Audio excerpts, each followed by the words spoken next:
My name is Walter Haynes. I am 76 years old, a retired history teacher, and a widower for almost a decade.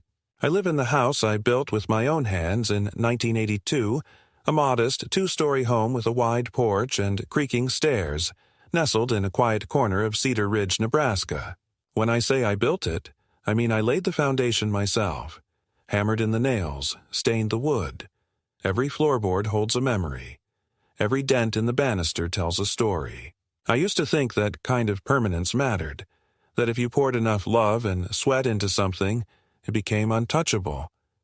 I don't believe that anymore. Since my wife, Patricia, passed away from ovarian cancer, the house has grown quieter by the year.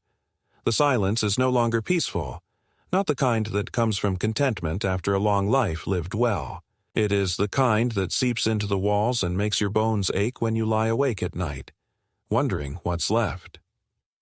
Patricia was the fire in this house. She kept things moving. She was sharp and funny, fond of crossword puzzles and humming old Ella Fitzgerald tunes while making chicken casserole. She had a strength in her that kept the family together even when the boys, Jeremy and Craig, were at each other's throats over petty childhood rivalries. She softened my edges, too, reminded me to be patient, to forgive quickly. Without her, I found myself drifting, my routines growing rigid, my world smaller. Jeremy, my eldest, lives in Kansas City now.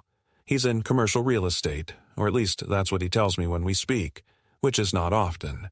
Craig, my younger son, works in landscaping and still lives nearby, though I hardly see him. They both grew up in this house, shared a room for 10 years, argued over the television remote, broke the kitchen window with a baseball when they were 12 and 10. We were a typical American family, or so I thought.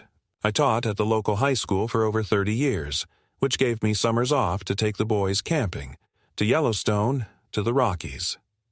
Patricia loved those trips, even though she hated the mosquitoes. We weren't rich, but we had enough. We had each other. Now, the old photographs in the hallway seem like evidence of a life that belonged to someone else. A younger version of myself smiles back from behind glass, holding baby Jeremy in the hospital, sitting at a picnic table with Craig beside a fishing pole, standing arm in arm with Patricia on our 25th anniversary. Back then, I thought that family meant something permanent, like this house, like the land, something unbreakable. But time has a way of hollowing out everything you thought was solid. The boys grew apart from me. At first, I blamed myself. Maybe I was too strict, too focused on education, too stingy with affection. I remember Jeremy once saying, during an argument when he was 17, that I cared more about history than the people living in it. I tried to change after that, tried to be softer, especially after Patricia got sick. But whatever I tried never seemed to land right. Jeremy was always impatient with me, always in a rush, always sizing up the world in numbers and percentages. Craig was quieter, more withdrawn, and after a while he stopped coming around except when he needed something. Tools, money, advice he rarely took. The last time both boys were under my roof was the Christmas after Patricia died. I remember standing in the kitchen, watching them both scroll through their phones while her favorite Nat King Cole record played on the turntable. I offered to make her famous eggnog, and Jeremy smirked and said, "No offense, Dad, but that was kind of Mom's thing." Craig just shrugged. It was like trying to host strangers. I never felt more alone. Since then, our contact dwindled to birthday texts and obligatory holiday calls. They have their lives, their obligations, their children I rarely see. Sometimes, when I sit on the porch and watch the neighborhood kids ride their bikes past my yard, I wonder what my grandkids look like now. I only have framed school photos from 5 years ago to go by. I used to send them Christmas cards with a check tucked inside. Now, I don't even know if they received them. So, when Jeremy called out of the blue last spring and told me he was getting remarried, I was genuinely surprised. "She's wonderful, Dad," he said. "You'll like her." Her name was Lisa, a divorcee with 2 kids of her own. "We're keeping it small, just family and close friends, out at Lake Eden," he explained. Then he added, as if it were an afterthought, "We'd really love for you to be there." I hung up that night feeling something I hadn't felt in a long time. Hope. Maybe this was the turning point. Maybe this new marriage would be the thing that brought Jeremy closer again, gave me a second chance at being part of his life.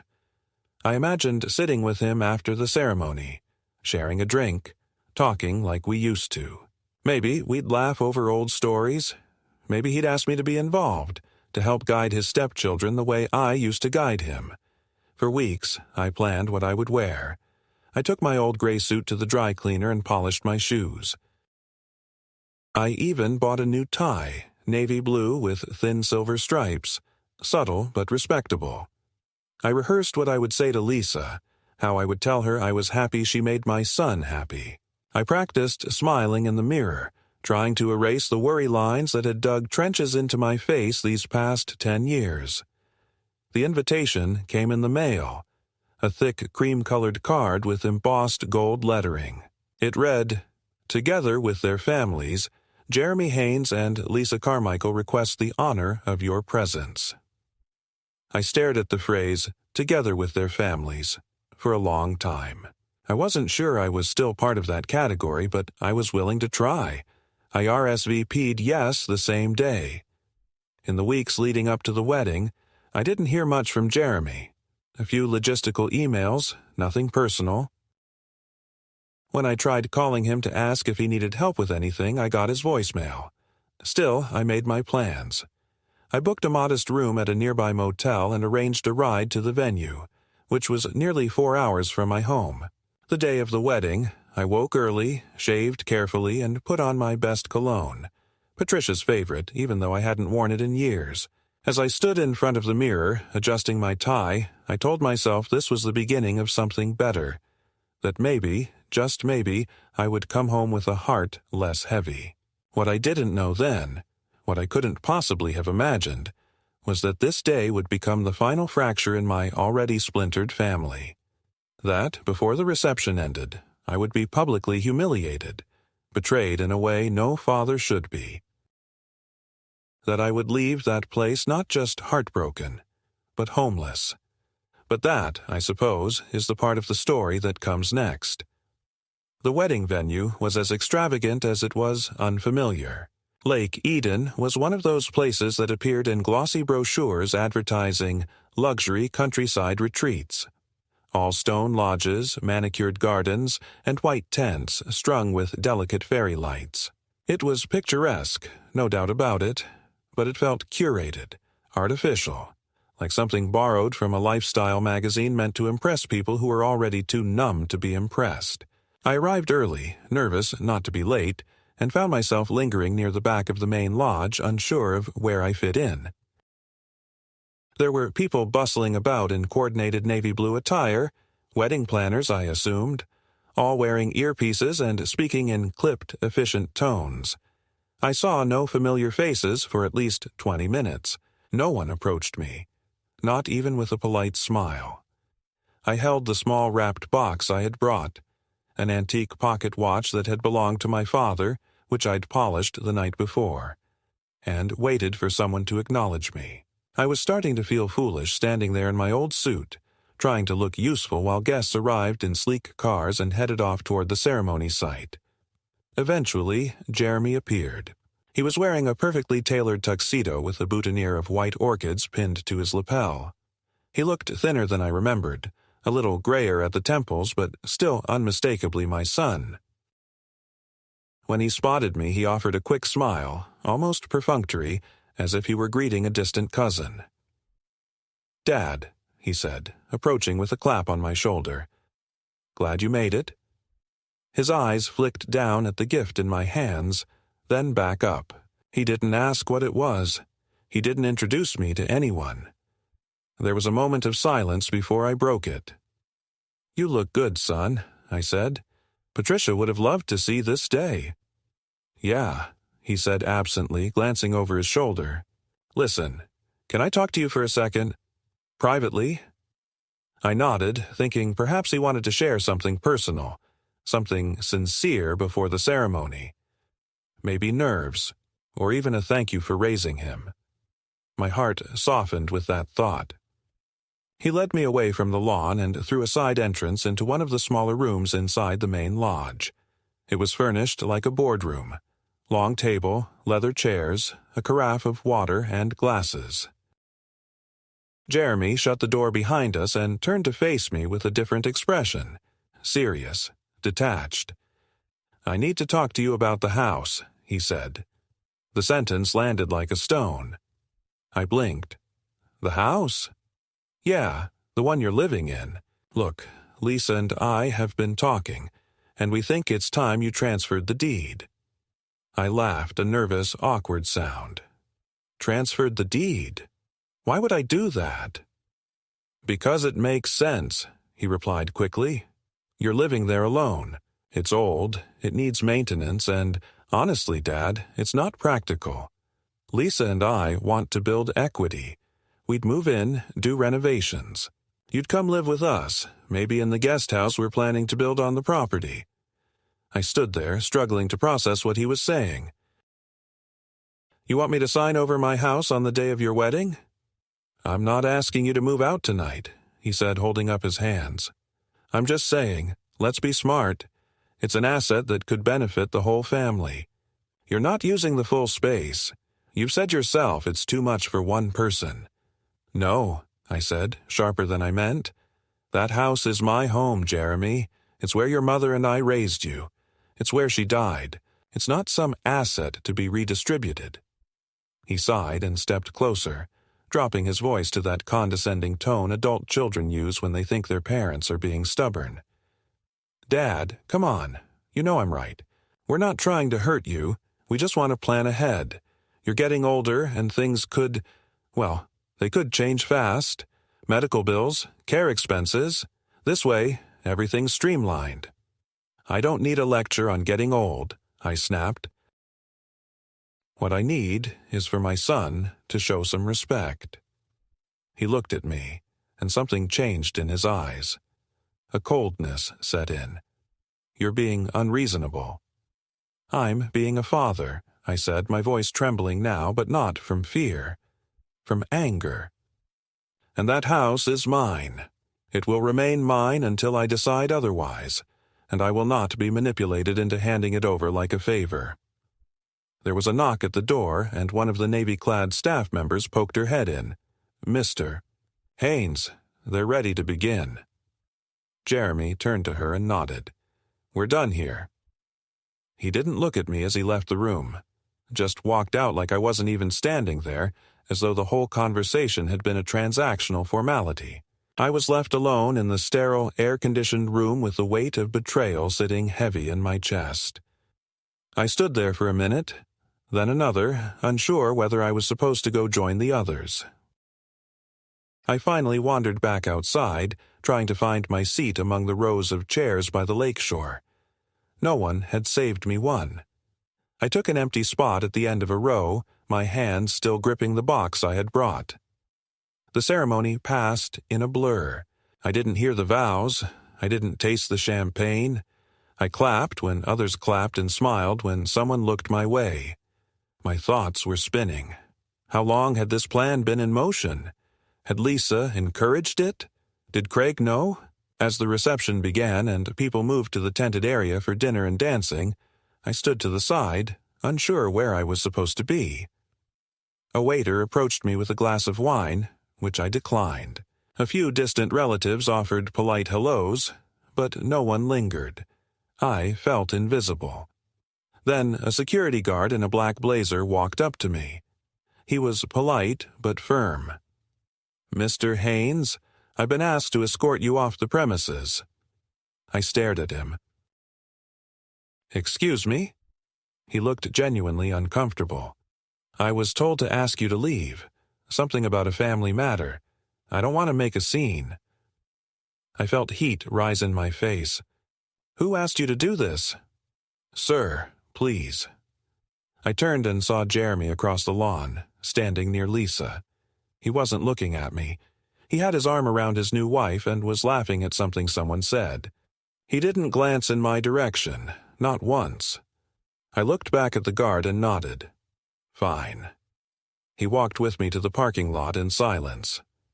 I got into the taxi I had waiting and gave the driver the address of my motel. As we pulled away, I looked back one last time at the string-lit tent and the people dancing beneath it. My son had married into a new life, one that had no room for me in it. That was the night I realized something fundamental had changed. Not just between Jeremy and me, but in the very fabric of what I thought family meant.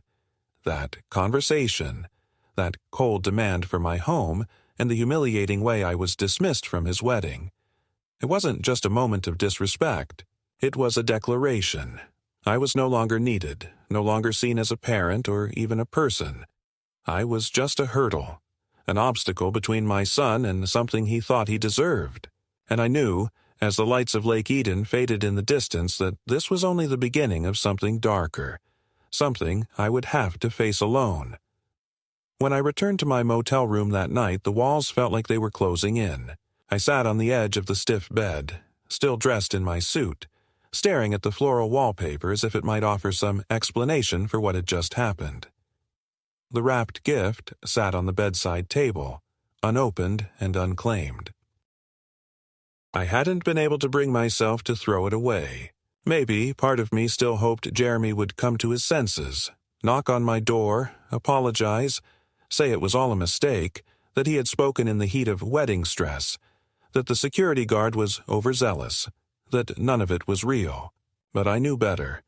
The look in his eyes when I refused to hand over my house, that was real, cold, final. The next morning, I woke early, not because I had slept well, but because sleep had never truly come. My body felt brittle, my thoughts sharp and unrelenting. I packed my suitcase in silence, left the motel key at the front desk, and took the first Greyhound back home. The 4-hour bus ride was filled with stale air and restless silence, interrupted only by the hiss of brakes and the occasional announcement of forgotten towns. I didn't speak to anyone. I didn't read. I didn't eat. I stared out the window and watched the flat, familiar Nebraska landscape drift by, thinking only of one thing: my home.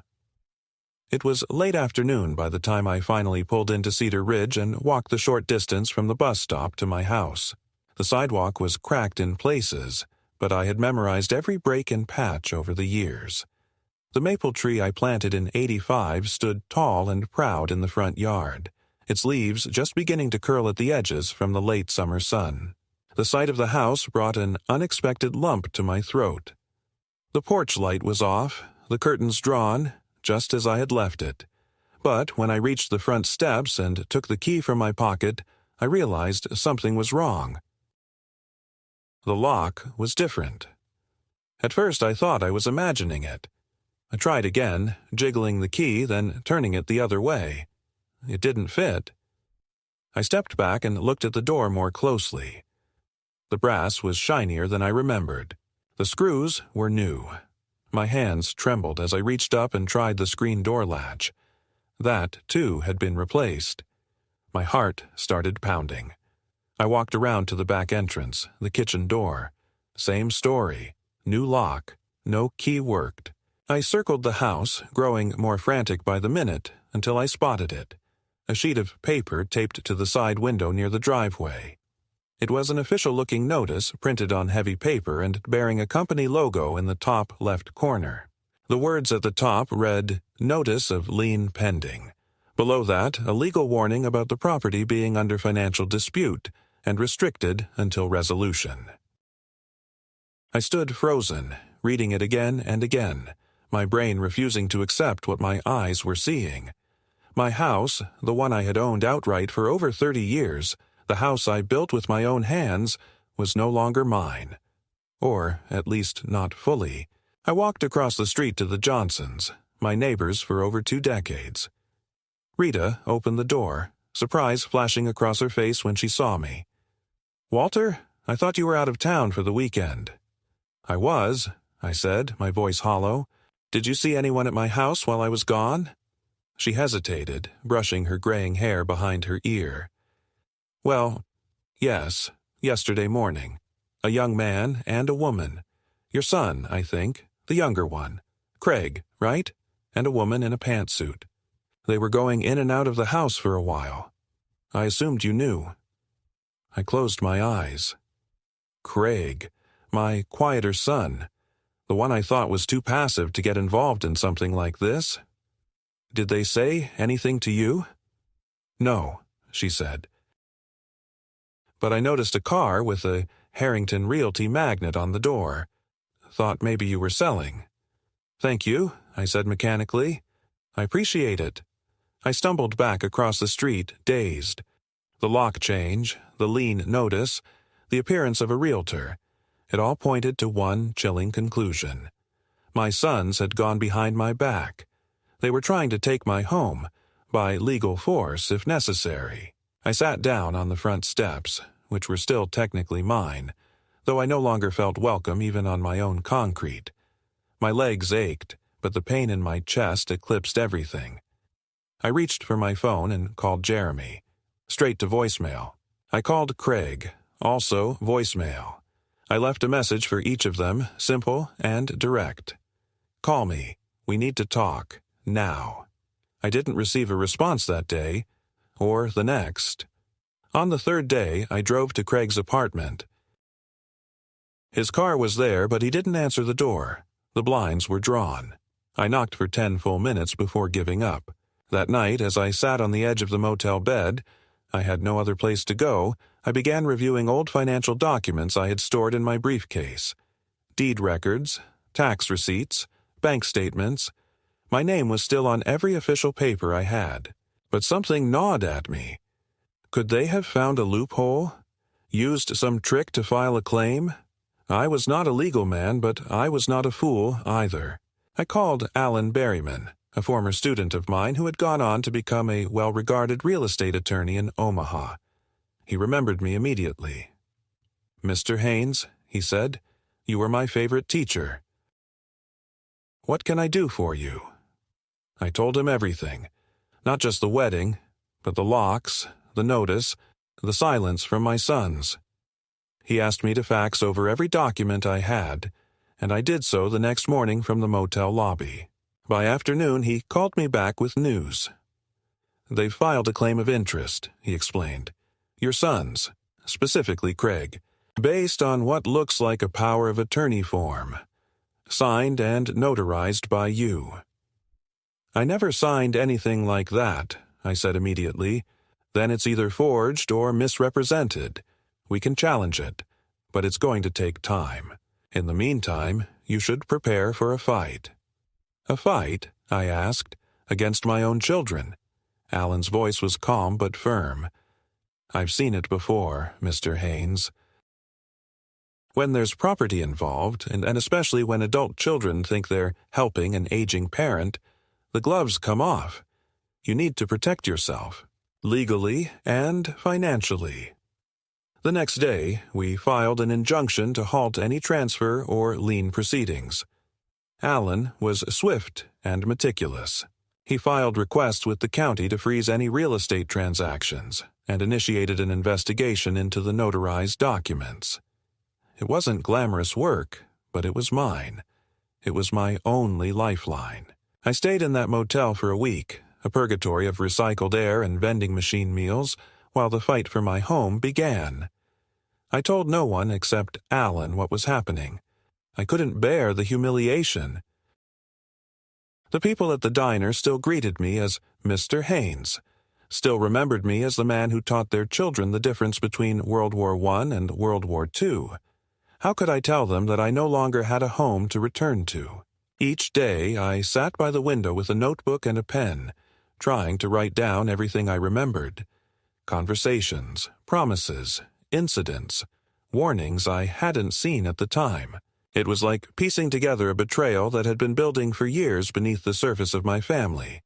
Jeremy, with his cold ambition, Craig with his quiet compliance, and me, the aging man who didn't see it coming because I believed blood was thicker than ambition. But the truth was unavoidable now. My sons didn't see me as a father anymore. They saw me as a burden wrapped in legal property. and I had no intention of going quietly. A week passed, and the motel room walls began to feel like they were closing in. I had brought a few shirts, a toothbrush, and my shaving kit, but I hadn't anticipated needing them for more than a night or two. I began to smell like dust and sadness. The television in the room only had 13 channels, most of them static. I spent hours flipping through the same weather updates and crime reruns, unable to focus on anything for long. I called Alan every day, sometimes twice. He was patient with me, always professional, always careful not to promise too much. He had submitted a fraud complaint regarding the power of attorney document Craig had used. If it was forged, he told me, we'll know soon enough. And if it wasn't forged but misrepresented, we can still challenge it. I appreciated his optimism, but I had been a teacher too long not to recognize when a student was trying to soften a hard truth. On the 8th day, Alan called me with something different in his voice. Urgency, maybe even concern. He told me that someone had attempted to refinance the house. "Your house, Walter," he said. "There was a loan application submitted under your name and Craig's, requesting a line of credit against the property. It got flagged because the notary information didn't match up with your prior records." I felt my blood run cold. "So they're trying to mortgage it?" I asked. "Without your knowledge, yes," he said. "But that attempt has already triggered a legal review. It may actually help us." That night I couldn't sleep at all. I lay there in the darkness with the pale green motel clock glowing 3:12 a.m., then 4:27, then 5:03. My mind went back to something Patricia once said to me during a rough patch in our marriage, when money was tight and we were considering selling the car. "There are some things you don't sell, Walt," she told me. "Some things you just keep because they hold your story." At the time, I didn't fully grasp it. Now I did. My house wasn't just a roof and walls. It was the last place where her voice still echoed when I walked through the hallway. It was the scent of her cinnamon soap in the upstairs bathroom. It was the creak of the third step that only I knew how to step over in the dark. It wasn't an asset. It was my entire past. The following morning, I took a cab to the courthouse and filed a personal affidavit, swearing that I had never knowingly signed over power of attorney to Craig or Jeremy, and that any such documents were invalid. Alan advised me to keep it factual and unemotional, but I couldn't help adding a line at the end. I never imagined I would need to legally defend myself against my own sons. On my way out of the courthouse, I passed the bulletin board where lawyers sometimes posted ads or notices. Tucked between two rental listings was a flyer offering counseling services for seniors experiencing family estrangement. I didn't tear it down or scoff.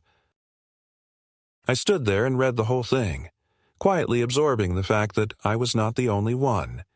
It didn't make me feel better. It just confirmed something I already knew but hadn't wanted to say out loud, that family could be a danger, not just a comfort. When I got back to the motel, I found an envelope waiting for me at the front desk. No return address, just my name in large block letters. I took it to my room and opened it slowly. Inside was a short, typed letter, unsigned, that read, "Dad, you're overreacting. This doesn't have to get ugly. Stop what you're doing and let us handle it. We'll make sure you're taken care of. But if you keep fighting, we won't have a choice." There was no greeting, no apology, no sign of affection. Just that, a veiled threat wrapped in the language of concern. I stared at the letter for a long time before folding it back into the envelope. I didn't call either of them. I didn't even cry. I just felt something shift inside me, like a thread had finally snapped. The next day, I went to Alan's office in person. I wanted to look him in the eye and ask a question I hadn't dared voice until then. I sat down across from his desk, placed my hands flat on the polished oak, and asked, "Can I sue my sons?" He blinked once, then twice. Sue them. For fraud, for trying to steal my house, for evicting me without cause, for emotional distress. I want to know if I can do it. Alan leaned back in his chair, folding his hands in his lap. Legally? Yes. Morally? That's something you'll have to decide for yourself. I've decided, I said. They made their choice. I'm making mine. He nodded. Then we begin the process of full civil litigation. But you should know, once we file, it becomes public record. Your family's going to feel the heat. I hope they do, I said, and I meant it. The decision to sue my sons was not one I made lightly. It wasn't born from impulse or vengeance, though anyone looking from the outside might have thought so. It came from a place of finality, of realization, of that silent, cold moment when you accept that you are not part of your family anymore, at least not in the way families are supposed to function. The love between us, whatever remained, had been converted into legal filings and notarized betrayals. What was once flesh and blood was now reduced to signatures, claims, and disputes over property lines. I sat with Alan the next morning as he drafted the initial complaint. It named both Jeremy and Craig as co-defendants and outlined a series of actions that amounted, in plain legal terms, to coercive fraud, elder financial abuse, unlawful eviction, and misrepresentation through forged or manipulated documents. The most critical claim was that of intent, that they had intentionally and systematically maneuvered to take over my property, displace me from my home, and gain financial control over my remaining years under the guise of caretaking. Alan spoke, plainly, and moved carefully through each step, reading every line of the draft aloud as if to give me room to protest or reconsider. I didn't. I listened, nodded, and signed where he told me. It felt like watching someone write your will while you were still breathing. It was clinical, irreversible, and deeply intimate all at once. That same afternoon, we filed the case. The wheels of the court began to turn, slowly but definitively. The reaction came fast, faster than I expected. Within 3 days of the filing, I received a voicemail from Jeremy. He didn't yell. That wasn't his style. Instead, his voice was low, taut, and venomous in its restraint. You really want to go this far, Dad? You want your name on court records next to ours. You want reporters sniffing around. You think that's going to help your reputation in town? You're sick. You need help. We tried to manage this privately, and you've dragged us into a circus. Don't expect sympathy. He didn't call again after that, and I didn't return the message. I saved it, though, and forwarded it to Alan, who added it to the file. 2 days later, I received a certified letter from Craig's attorney, or, more precisely, from the law firm that now represented both of my sons. The letter was a formal notice of countersuit.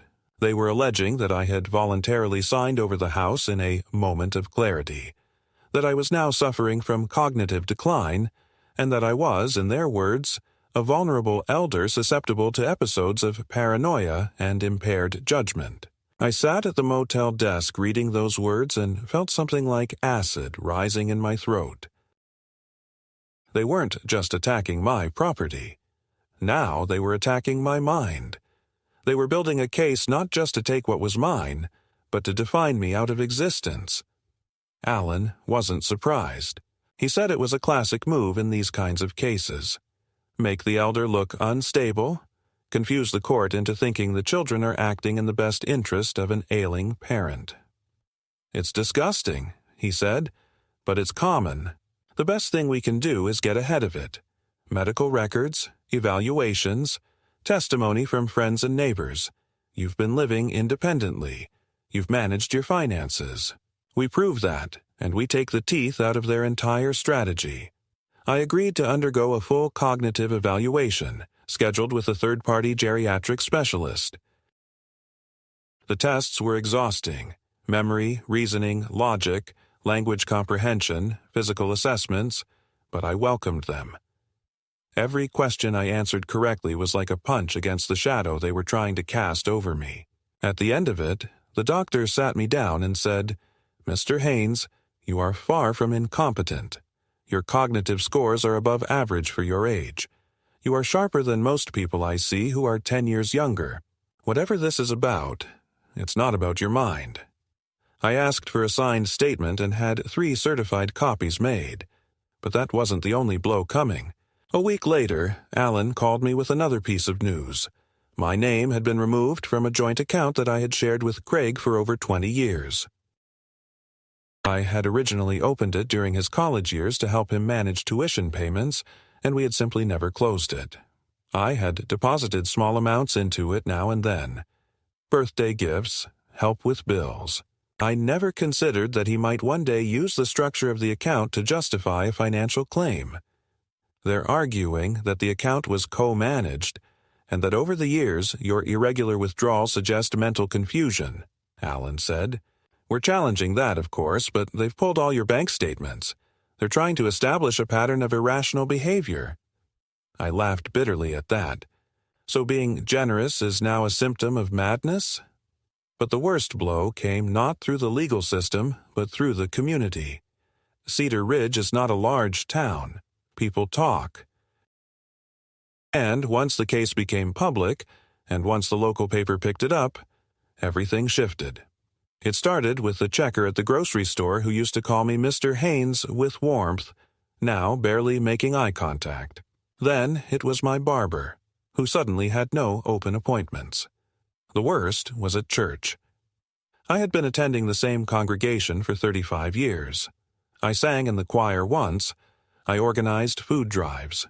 But on the Sunday after the article appeared, I walked into the sanctuary and felt the silence wrap around me like plastic.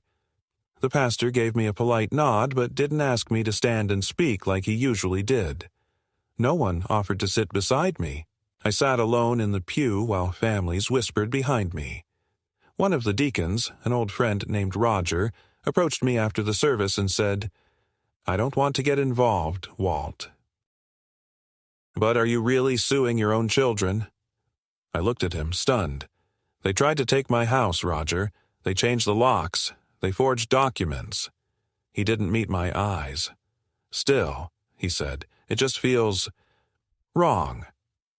Wrong. That word echoed inside me like a verdict. I had always believed that right and wrong were clear, that if you did the right thing, stood your ground, spoke the truth, you would be seen for who you were. But in the court of public opinion, image mattered more than truth. And rightness was just a matter of who spoke first or loudest.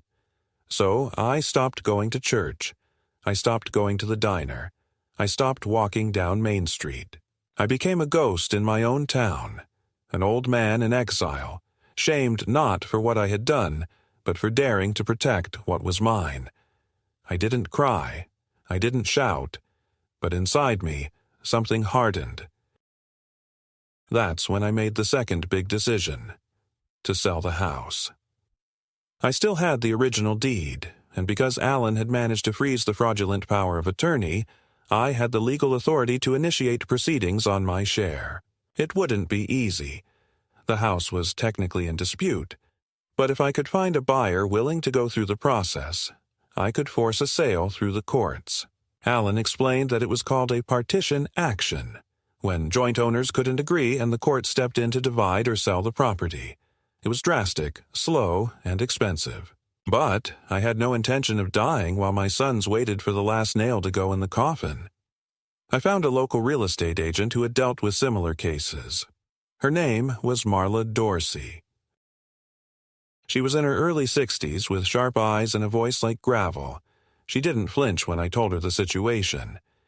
"You're not the first, Mr. Haynes," she said. "You wouldn't believe how many adult kids see their parents' homes as future jackpots. But if you're willing to fight, I'm willing to help." Within a week, she had appraised the property and found 2 interested buyers who didn't mind the legal baggage. We submitted an offer to the court along with a formal petition for sale. The process would take months. But it had begun. When the notice of sale arrived at Jeremy's office, he finally broke the silence and showed up in person, at my motel. He didn't knock gently. He pounded on the door like a debt collector. When I opened it, he stood there in his crisp shirt and tie, his face pale with fury. "You filed for sale," he barked. "You're actually going to sell the house?" I didn't blink. "It's still 1/3 mine, legally and morally." "You're out of your mind," he hissed. "You're going to destroy this family over a piece of property." "You already destroyed it," I said. "You just didn't expect me to notice." He stared at me, jaw clenched, fists tight at his sides. For a moment, I thought he might hit me. But then he stepped back and spat his final words. "You want war, old man? You've got it." He left without another word. I stood in the doorway watching him go, heart racing, blood pounding in my ears, and knew that whatever came next would not be civil, or quiet, or quick. I had drawn a line. And they were going to try to erase it. But I was no longer afraid. I was 76, yes. I was alone, yes. But I still had my name. I still had my mind. And I still had the will to fight. The courtroom was not how I imagined it. There were no grand speeches, no pounding gavels or dramatic interruptions, no righteous declarations like in the movies. It was smaller, quieter, almost antiseptic, with beige walls, flickering fluorescents, and the tired smell of old paper and stress. But in that modest, ordinary space, everything that mattered about my life was on the table. My sanity, my home, my legacy, my name. The judge, a thin man with a soft voice and permanent frown lines, sat behind the bench looking more like a weary school principal than a dispenser of justice. But the power he held was absolute. I arrived early, wearing my best suit, the same one I had worn to Jeremy's wedding, the same one I had been thrown out in. It still smelled faintly of cedar, and something in me wanted to believe that the memory of dignity clung to its fabric. Alan stood beside me at our table, calm and methodical, a man who had grown used to watching families fracture under the weight of property and pride. Across from us sat my sons, side by side, flanked by their attorney, a sleek woman with lacquered nails and a laptop she never seemed to close. Jeremy didn't look at me. Craig did, briefly, and I saw something in his eyes. Not guilt, not regret, but a flicker of nervousness like a boy caught cheating on a test who still believes he might talk his way out of it. The judge began by reviewing the documents. The deed, the contested power of attorney, the bank transactions, the lien notice, the attempted refinancing. He asked questions in a dry, neutral tone, but I could feel the tension building with each line of inquiry. The other side leaned heavily on the claim that I was mentally unstable, citing age, financial inconsistency, my sudden paranoia, and the strained family dynamic.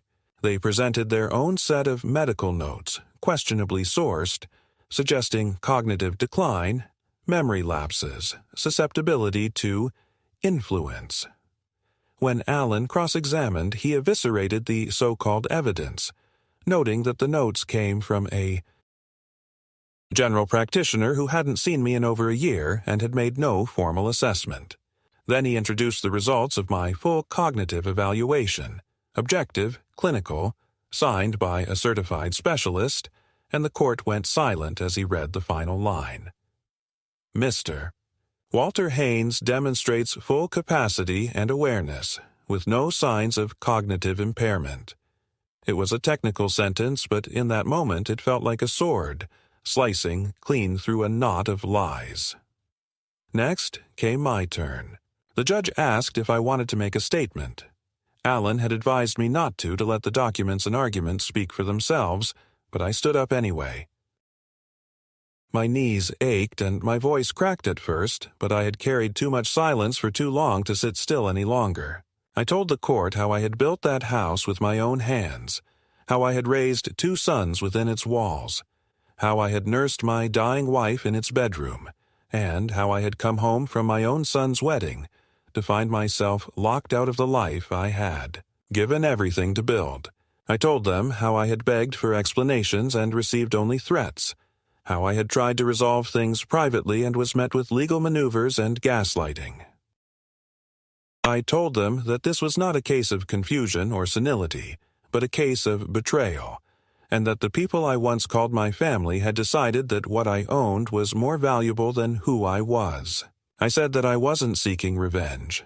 I just wanted the right to live in peace, to die with dignity, to protect what little remained of the life I had carved out of years of work and sacrifice. When I finished, there was no applause, no dramatic swell of music, just silence. But I saw the judge look at me in a way that was different, not pitying, not skeptical, just human. He thanked me and asked me to sit. The deliberation took 2 days. I spent those nights at a different motel, one further away from town, where no one knew my name. I watched old war documentaries on the TV, not because I cared about the battles, but because they reminded me of strategy, of endurance, of holding your line when everything is falling apart. On the 3rd morning, Alan called. His voice was firm. "We won, Walter," he said. "The judge ruled in our favor on every major point. The sale is approved. Your co-ownership is validated. The countersuit is dismissed. They have 30 days to comply." I said nothing at first. I just sat there holding the phone, staring at the faded curtain, feeling something loosen in my chest like a thread unraveling. "Thank you," I said eventually. "That doesn't even begin to cover it. But thank you." Later that week, Jeremy called me. Not to apologize, not to ask forgiveness, but to scream. His voice was hoarse, frantic, desperate. "You've ruined everything. We have nowhere to go, Dad. You've destroyed your own family." I listened. I didn't interrupt. When he finished, I said, "You made that choice long before I did. I just finally stopped letting you pretend otherwise." He hung up. I haven't heard from him since. Craig sent a short email a few days later. "I didn't know it would go this far. I'm sorry." I read it twice and deleted it. Some apologies are too little, too late, and too convenient. The court's decision gave me more than just a legal victory. It gave me something I hadn't realized I had lost entirely: my self-respect. For years, I had chipped away at myself, handing out money, writing checks, making excuses, convincing myself that sacrifice was the price of love. But now I saw it differently. Sacrifice without reciprocity isn't noble. It's surrender, and I was done surrendering. I began making plans. The house would be sold, and I would receive my full share of the proceeds. I asked Alan to handle everything. I didn't want to speak to my sons again, not even through lawyers. I found a small apartment in a nearby town, quiet and clean, with a view of a park where children played in the afternoons and old men like me walked their dogs. I signed a lease. I changed my phone number. I closed the joint accounts. I called the DMV and had the red SUV that Craig had left in my garage declared abandoned. After 30 days, I sold it and added the money to my savings. I told no one where I was going. I vanished from their reach. I don't know where Jeremy and Craig live now. I don't know what they've told their children, their wives, their friends. Maybe they say I lost my mind. Maybe they say I betrayed them. Maybe they've spun a narrative where they're the victims of a cruel old man who couldn't share. I don't care. The truth is written in court records, in notarized decisions, in bank statements and depositions. But more than that, it's written in my heart, in the quiet knowledge that I stood up for myself when no one else would, that I didn't die quietly, that I didn't fade away. Sometimes I sit by the window in my new apartment and wonder what Patricia would say. I think she would have cried, seeing what our sons became. I think she would have blamed herself, gently, unfairly. I think she would have told me to forgive. But I also think she would have understood. She knew what it meant to fight for dignity. She taught me that. And now I live in a place where I am no longer surrounded by ghosts or false obligations. The silence here is different. It isn't hollow. It's mine. The final check arrived on a Wednesday morning. A clean white envelope, no return address, just my name printed in that familiar, efficient court-issued font. Inside was the closing statement, the distribution summary, and a cashier's check bearing a number that somehow felt too large and too small at the same time. It represented decades of labor, years of memory, the cost of my children's absence, and the price of their ambition. I held it in my hands for a long moment before setting it down beside the kettle and making tea. I didn't celebrate. There was no music, no toast, no sense of triumph. It was simply over. The house had been sold. The funds were mine. And yet there was no joy in it, only a quiet steadiness, like exhaling after holding your breath underwater for too long. I stood by the window of my new apartment, the one with the second-hand drapes and the view of the elm trees, and I thought about how strange it was to begin again at 76. The furniture was all different. No creaky stairs, no worn banister, no scent of Patricia's soap in the bathroom. Just a clean, scentless quiet. I had bought a small radio, the kind with a dial instead of buttons, and tuned it most afternoons to the oldies station. Sometimes I cooked simple meals and sat with a book. Sometimes I walked to the park and fed the birds, or watched the children swing from the jungle gym. No one knew my name here. I liked that. I became just another man with gray hair and a grocery bag, moving through the world without commentary. There was peace in anonymity. But peace, I've learned, is not the same as healing. Healing takes longer. It lives in the uncomfortable questions you ask yourself late at night when the lights are off and the only sound is your own breathing. I thought a lot about forgiveness, not as a gift to be given, but as a weight to be laid down. Not for them, for me. I couldn't carry all that betrayal forever, not without letting it change the shape of who I was. But I also couldn't forget. I wouldn't pretend that what they had done was anything less than cruelty disguised as entitlement. My sons had stood at the edge of my grave and demanded the shovels early. I would never unsee that. One afternoon, several weeks after the sale was finalized, I received a letter. No name on the envelope, just a return address in Ohio. Inside was a short note written in looping cursive. It was from Jeremy's daughter, my granddaughter, Emily. She was 20 now, a college sophomore. We hadn't spoken in years. The letter was brief, but it knocked the air out of me. Grandpa, I saw what happened. I don't know all the details, but I want you to know I remember. You used to read to me in the den. You made popcorn on the stove. I remember you. I hope you're okay. Love, Emily. That letter now sits in a frame on my bookshelf. It is the one thread not broken. The one part of my family that didn't turn its back. I haven't written her back yet. I don't know what to say. But I will. I don't know what the future holds. My health is decent for now. I walk every day. I take my pills. I keep my appointments. I've started volunteering at the library twice a week, sorting returned books, helping seniors learn email. The librarian, a quiet woman named June, sometimes joins me for coffee afterward. We don't talk about the past. We talk about books, about the weather, about small things. It's enough. It's honest. And it doesn't ask for anything more than presence. That, I've found, is more precious than loyalty bought with guilt. Some nights I still dream of the house. Not the betrayal, not the court, just the kitchen light left on, Patricia humming softly in the next room, the warmth of a space built by hands that believed in permanence. I don't resent those dreams. I welcome them.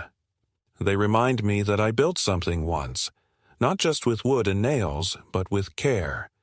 And though that structure was taken, the truth of what it held remains in me, untouchable. They thought they could take my dignity by taking my home. They thought they could write me out of the story, but I'm still here. I'm still writing.